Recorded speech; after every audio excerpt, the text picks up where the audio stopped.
sortir de chacune des configurations. Néanmoins, quand je dis ça, évidemment, je ne dis pas grand-chose, parce que quand on parle de gouvernance plutôt que de gouvernement, on se pose toujours la question de qui gouverne là-dedans. Qui gouverne? Quand on associe des acteurs qui sont différents, qui ont des légitimités qui sont différentes, et que finalement, c'est un capitaine au large d'une côte qui attend des ordres.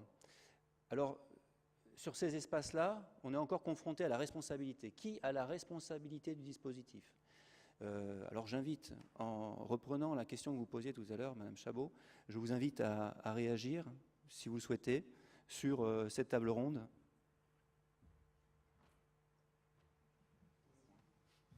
Oui, merci. Je vais faire court parce que je pense que tout le monde a faim. Il est pas pratiquement 2 heures, mais c'est vrai que c'est très, très intéressant. Non, moi j'ai une question assez précise parce que avant que vous en parliez, je me suis tout de suite forcément posé la question. On sent qu'il y a un véritable engagement des collectivités territoriales à réagir et tout ça, c'est venu des accidents, enfin des marées noires, mais il y a toutes ces pollutions chimiques qui sont absolument pas visibles, pas faciles à traiter. Moi, je m'interroge, et puis c'est pas d'aujourd'hui. Hein. Quand j'étais gamine, j'allais nager, j'ai appris à nager à Roscoff. J'avais déjà du cambouis sur les rochers. Dans mes années course au large, du cambouis sur mon bateau, quand j'ai fait le tour de l'Europe, j'en ai vu plein. Enfin, les nappes de dégazage, les pollutions chimiques, qui viennent aussi de la terre. Je crois qu'il faut rappeler, 80% des déchets viennent de la terre, des macrodéchets qui deviennent des microparticules en Méditerranée. Ça aussi, voilà. C'est vrai qu'on focalise sur les marées noires et c'est elles qui nous font réagir, c'est elles qui nous font prendre des mesures, etc. Et finalement, c'est presque une goutte d'eau dans un océan de sujets qu'il faut traiter. Donc ma première question, c'est comment finalement peut-on se mobiliser sur ces autres pollutions? La deuxième, l'engagement citoyen. Je pense que justement, comme elles sont très diffuses, ces pollutions, comment nous tous pouvons participer à l'observation? Je vous remercie. Comment ne pas avoir raison? Effectivement, émotionnellement, les marées noires nous font réagir, parce que c'est une agression visuelle, palpable, éloquente. Et émotionnellement, c'est très fort. Alors que, et je crois M. Karlskin qui le disait aussi tout à l'heure, il y a toute une pollution récurrente, quotidienne, que l'on doit gérer, et que ce sont surtout les collectivités territoriales qui en héritent et qui doivent les gérer. Alors, effectivement, il y avait un mot qu'il ne fallait pas prononcer, c'était celui de fin, au-delà de 3 lettres. Néanmoins, donc je vais vous donner la parole à chacun, et à chacune en l'occurrence, d'abord, pour vos préconisations. Qu'est-ce qu'il faudrait faire pour que ça aille encore mieux? Si ce n'est l'argent, évidemment, l'argent pour le faire mieux, ça évidemment, on est tous d'accord. Quoique, c'est peut-être ça aussi. Alors je vais à la fois répondre à la question et faire ma proposition. C'est vous qui avez le micro. Puisque c'est la même chose en fait. Hein. Donc je pense effectivement on a un travail de sensibilisation et d'éducation à faire, à la fois de la population, des élus, des personnels communaux, puisque effectivement ce sont les gens qui vivent sur le littoral qui voient arriver ces pollutions. Hein. Et donc on pourrait avoir un réseau de vigilance. Effectivement, beaucoup de communes, quand elles voient par exemple un fût toxique arriver sur leur côte, ne vont pas systématiquement faire remonter l'information. Ce qui fait qu'on a une vision assez parcellaire, très très sous-estimée des volumes de pollution, même de boulettes d'hydrocarbures aussi, qui peuvent arriver sur nos côtes. Donc ça, c'est un vœu qu'on a depuis longtemps à Vigipol, c'est que toutes ces arrivages minimes de polluants à la côte soient référencés. Donc ça implique effectivement qui les référence, vers qui on fait remonter. Donc c'est des choses à faire penser. Sur les pollutions chimiques, il faut informer sur les risques, hein, puisque quand je vous dis attention, on va essayer de faire remonter l'information, il ne faut pas que les gens se mettent en danger. Hein, ce qu'il faut retenir d'une seule chose de ce que je dis, c'est si vous avez un fût toxique avec soit une étiquette de danger, soit pas d'étiquette du tout, la première chose à faire, c'est de ne pas vous approcher, puisqu'on ne sait pas. Hein, et donc quand il y a le moindre doute sur la dangerosité du polluant, il faut appeler les pompiers qui, eux, vont définir s'il y a un danger ou pas. Donc ne pas mettre les gens en difficulté. Et donc ma proposition, c'est ce réseau d'expériences qu'on pourrait faire entre collectivités, j'en ai parlé. Et donc je mentionnerai un autre projet Interreg, on a parlé beaucoup de projets européens ce matin, en parallèle du projet Camis où on était partenaire aussi, on fait partie du projet Camis donc, qui lui est sur la Manche. et qui a un axe sécurité maritime et dans lequel on cherche à promouvoir justement un réseau de collectivités au niveau de la Manche. Donc on a déjà eu une première déclaration signée à Fécamp en janvier 2011 qui était l'engagement de toutes les régions de la Manche, des régions françaises, plus le syndicat mixte de la Côte d'Opale et le Vigipol, de partager l'expérience, de voir ensemble comment on a tous des bonnes pratiques, on a tous des bonnes idées dans nos territoires, comment on fédère nos intérêts communs pour progresser. Et donc là, on a une deuxième phase qui va être aussi de ce réseau avec les collectivités anglaises. Donc je suggère aussi qu'on puisse l'avoir avec l'Aquitaine, avec la région PACA. Merci. C'est compliqué. Madame Aragon. Si c'est en dehors du tournoi, il n'y a aucun souci. Bien, alors moi je vais juste venir sur 3 points. La première, c'est oui, 3. Bon. La première, c'est de constituer des manuels de procédure très fins pour effectivement la gestion des catastrophes. Parce qu'effectivement, on a des plans, on a des guides. Donc moi, j'aimerais qu'on réussisse à affiner au niveau vraiment du concret local. Voilà. Donc ça, c'est le premier. Le deuxième, j'en ai déjà parlé, hein, c'est à... J'ai été coupée? Non. Non, c'est parce que comme j'ai trop de propositions. Bon, le suivi permanent des connaissances du milieu marin. Et la troisième, c'est réussir à mettre en place des plans d'alerte et de gestion transfrontaliers. Je vous remercie.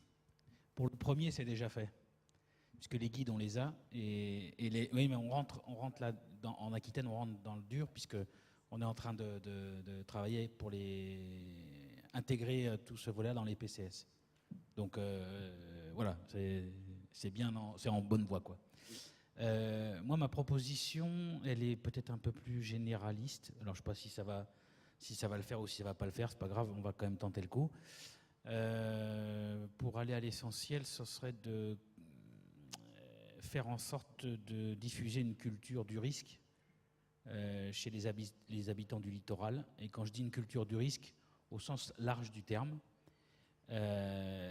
parce que bien évidemment il y a les pollutions, et les pollutions au sens large du terme. Aujourd'hui c'est les 10 ans du prestige, mais ça a été dit par les uns et les autres, c'est clair qu'il ne faut pas relâcher la pression, y compris au niveau européen, et puisque vous avez dit qu'il ne fallait pas parler d'argent, je vais quand même en parler. Le jour où on est en train de discuter du budget de l'Europe, il faut continuer à faire pression au niveau européen pour que notamment les fonds d'indemnisation et d'intervention sur le littoral puissent continuer dans les prochains programmes opérationnels, parce que sinon on regardera passer les trains, hein, je vous le dis.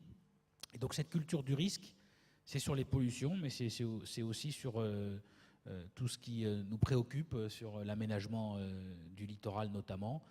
C'est la question de la submersion, c'est la question de l'érosion, enfin tous les sujets que peut-être vous connaissez, en tout cas que nous on essaye de diffuser. Et la diffusion d'une culture du risque sur le littoral, ça me paraît une bonne chose. Muchas gracias. En principio, cualquier propuesta que se me ocurriría iría encaminada siempre a mejorar la respuesta ante episodios de contaminación por químicos. Creo que el fomentar líneas de apoyo que puedan mejorar la investigación sobre cómo nos puede afectar en el medio marino las distintas sustancias químicas y especialmente la adaptación de la respuesta a sustancias químicas, la adaptación al medio marino, que en el medio terrestre se conocen bastante mejor, pero en el medio marino se conocen peor, ¿no? Très bien. Moi, je vais faire gagner du temps à tout le monde, puisque comme je réinterviens demain, je vais garder mes propositions pour demain. Oh. Ça, c'est pas bon. C'est un peu facile, hein, mais pour répondre à Catherine Chabot sur l'implication citoyenne dans la collecte de données et la connaissance du milieu, on en a parlé entre nous hier, et je pense que c'est un élément très important qui en plus participe de cette capacité pour nos concitoyens à percevoir les enjeux, à percevoir le risque, et on est engagé en Bretagne dans le soutien à un certain nombre de projets qui sont intéressants dans ce domaine. Et c'est vrai qu'il faut y aller plus loin, mais c'est des sujets sur lesquels on pourra reparler. Alors, est-ce à dire qu'il faut intégrer beaucoup plus les ONG dans tous ces processus? Parce qu'on parle de vigilance. C'est les ONG, évidemment, et de façon globale, ce qu'on appelle la société civile organisée. J'entends, oui. Mais également tout un chacun. Hein. Il y a un certain nombre de projets pour être en capacité de doter les plaisanciers, les usagers de la mer, de moyens de participer à ce grand effort de connaissance du milieu marin. On soutient un projet, on va soutenir un projet, c'est pas encore complètement bouclé, mais pour effectivement avoir cette idée de l'éco-connaissance du milieu marin, aller chercher la donnée par des moyens plus verts, plus écologiques, et puis plus décentralisés et plus répartis entre tous les usagers de la mer. Très bien, merci.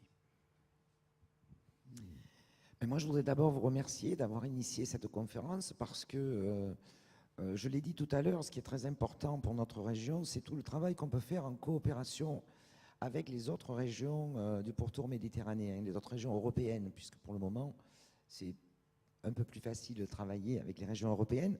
Mais je me rends compte, là, en écoutant les autres intervenants, qu'on devrait aussi développer peut-être une coopération entre les régions côtières françaises et mettre à disposition des uns et des autres ce que chacun nous faisons, parce qu'il y a des demandes qui sont faites, par exemple, de travail frontalier avec d'autres pays, justement, qui sont voisins, ce que nous faisons déjà avec l'Italie, avec, je vous l'ai dit tout à l'heure, le lexique qui existe entre les deux pays pour que le langage ne soit pas un obstacle entre nous. Et donc, je pense que nous devons aujourd'hui aller plus loin, mais même chez nous. D'accord. Je vous remercie. Finalement, c'est assez rassurant dans une certaine mesure. C'est assez rassurant dans une certaine mesure, c'est que vous utilisez à peu près tous les mêmes logiques, c'est-à-dire véritablement échanger le réseau, la logique de réseau, l'échange, c'est très européen, l'échange des bonnes pratiques, la négociation, la discussion, etc. Donc c'est quelque chose qui est très ouvert et je m'en félicite d'ailleurs de voir que les choses peuvent évoluer dans ce sens-là. Alors, je ne sais pas si on prend une question de la salle, je n'en prendrai qu'une, étant donné le retard que nous avons pris. Est-ce qu'il y aurait une question dans la salle? Monsieur, vous avez un micro, peut-être? Voilà. Oui, bonjour et merci de me donner la parole. C'est un témoignage que je vais vous apporter, puisque je suis bénévole de Surfrider. Je suis ce qu'on appelle un waterman tester. Un waterman tester, c'est des gens qui sont disséminés un petit peu sur toutes les côtes et qui régulièrement, toutes les semaines, tous les 15 jours, se mettent à l'eau, qu'il neige ou qu'il fasse beau, et qui remplissent une petite éprouvette, laquelle éprouvette va être analysée ensuite pour essayer de voir quel est le taux d'Escherichia coli ou le taux d'entérocoque. Voilà, donc il y a 1 heure, j'étais dans l'eau pour faire ce petit test. Mais je voudrais ici apporter un autre témoignage des difficultés qu'on peut avoir en tant qu'individu de provoquer la réaction des entités administratives, en l'occurrence Biarritz, puisqu'on est à Biarritz. J'habite sur le golfe d'Île-Baritz, c'est un golfe municipal qui se trouve entre Bidart et Biarritz. Et 365 jours par an, le golfe nettoie les tondeuses, donc qui ont parcouru, qui ont coupé, qui ont ramassé bien sûr de l'herbe, mais aussi les pesticides, les engrais. Et tout ça, on nettoie ces machines à grande eau, donc en même temps on nettoie les moteurs.